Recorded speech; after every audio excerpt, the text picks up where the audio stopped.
شام کے مشہور ادیب شیخ علی طنطاوی نے اپنی یادداشتوں میں لکھا ہے کہ دمشق میں ایک بہت بڑی مسجد ہے جو جامع توبہ کے نام سے مشہور ہے۔ اس مسجد کا نام مسجد توبہ رکھنے کی وجہ یہ ہے کہ وہاں پہلے بے حیائی اور منکرات کا مرکز تھا۔ 7ویں ہجری میں ایک مسلمان بادشاہ نے اس کو خرید کر وہاں ایک مسجد تعمیر کرائی۔ ایک طالب علم جو بہت زیادہ غریب اور عزت نفس میں مشہور تھا، وہ اسی مسجد کے ایک کمرے میں رہتا تھا اور یہیں اپنے شیخ کے حلقہ درس میں بیٹھ کر علم دین حاصل کر رہا تھا۔ ایک مرتبہ اسے کھانے کو کچھ نہ ملا۔ 2 روز گزر چکے تھے کہ اس نے کچھ نہیں کھایا تھا اور اس کے پاس کھانے کے لیے کوئی چیز نہیں تھی اور نہ ہی کھانا خریدنے کے لیے کوئی پیسہ اس کے پاس تھا۔ تیسرے روز بھوک کی شدت سے اس نے احساس کیا کہ وہ مرنے کے قریب ہے۔ سوچنے لگا کہ اب میں اضطراری حالت میں ہوں کہ شرعاً مردار کھانا اور ضرورت کے مطابق چوری جائز ہے، اسی بنا پر چوری کا راستہ بہترین آپشن تھا۔ شیخ طنطاوی کہتے ہیں، یہ سچا واقعہ ہے اور میں ان لوگوں کو اچھی طرح جانتا ہوں اور اس واقعے کی تفصیل سے آگاہ ہوں۔ میں صرف حقائق بیان کروں گا، نہ حکم نہ ہی فیصلہ،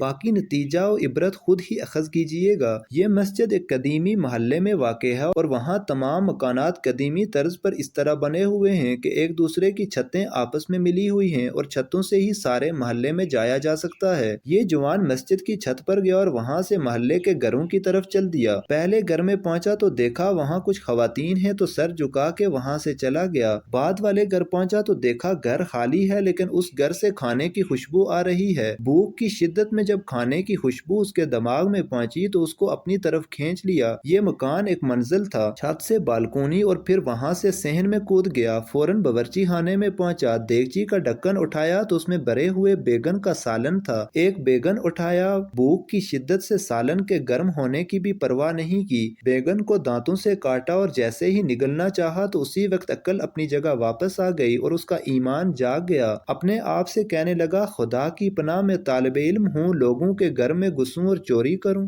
اپنے اس فعل پر شرم آ گئی، پشیمان ہوا اور استغفار کیا اور پھر بیگن کو واپس دیگچی میں رکھ دیا، پھر جیسے آیا تھا ویسے ہی سراسیمہ واپس لوٹ گیا اور مسجد میں داخل ہو کر شیخ کے حلقہ درس میں حاضر ہوا۔ بھوک کی شدت سے سمجھ نہیں پا رہا تھا کہ شیخ کیا درس دے رہے ہیں۔ جب شیخ درس سے فارغ ہوئے اور لوگ بھی متفرق ہو گئے تو ایک خاتون مکمل حجاب میں وہاں آئی، شیخ سے کچھ گفتگو کی اور وہ طالب علم ان دونوں کی گفتگو نہیں سمجھ سکا۔ شیخ نے اپنے اطراف میں نگاہ کی تو اس طالب علم کے علاوہ کسی کو وہاں نہ پایا۔ پھر اس کو آواز دی اور کہا، تم شادی شدہ ہو؟ جوان نے کہا، نہیں۔ شیخ نے کہا، تم شادی نہیں کرنا چاہتے؟ جوان خاموش رہ گیا۔ شیخ نے پھر کہا، مجھے بتاؤ تم شادی کرنا چاہتے ہو یا نہیں؟ اس جوان نے جواب دیا، خدا کی قسم میرے پاس ایک لقمہ روٹی کے لیے پیسے نہیں ہیں، میں کس طرح شادی کروں؟ شیخ نے پھر کہا، مجھے بتاؤ تم شادی کرنا چاہتے ہو یا نہیں؟ اس جوان نے جواب دیا، خدا کی قسم میرے پاس ایک لقمہ روٹی کے لیے پیسے نہیں ہیں، میں کس طرح شادی کروں؟ شیخ نے کہا، یہ خاتون آئی ہے، اس نے مجھے بتایا ہے کہ اس کا شوہر وفات پا گیا ہے اور اس شہر میں بے کس ہے اور اس کا دنیا میں سوائے ایک ضعیف چاچا کے کوئی عزیز اور رشتہ دار نہیں ہے۔ اپنے چاچا کو یہ اپنے ساتھ لے کر آئی ہے اور وہ اس وقت اس مسجد کے ایک گوشہ میں بیٹھا ہوا ہے اور اس خاتون کو اس کے شوہر سے گھر اور مال میراث میں ملا ہے۔ اب یہ آئی ہے اور ایسے مرد سے شادی کرنا چاہتی ہے جو شرعاً اس کا شوہر اور اس کا سرپرست ہو تاکہ تنہائی اور بدطینت انسانوں سے محفوظ رہے۔ کیا تم اس سے شادی کرو گے؟ جوان نے کہا، ہاں۔ اور پھر اس خاتون سے پوچھا، تم اس کو اپنے شوہر کے طور پر قبول کرتی ہو؟ اس نے بھی مثبت جواب دیا۔ شیخ نے اس خاتون کے چچا اور 2 گواہوں کو بلا کر ان دونوں کا عقد پڑھ دیا اور اس طالب علم کے بجائے خود اس خاتون کا مہر ادا کیا اور پھر اس خاتون سے کہا، اپنے شوہر کا ہاتھ تھام لو۔ اس نے ہاتھ تھام لیا اور اپنے گھر کی طرف اپنے شوہر کی رہنمائی کی۔ جب گھر میں داخل ہوئی تو اپنے چہرے سے نقاب ہٹا دیا۔ وہ نوجوان اپنی زوجہ کے حسن و جمال سے مبہوت ہو گیا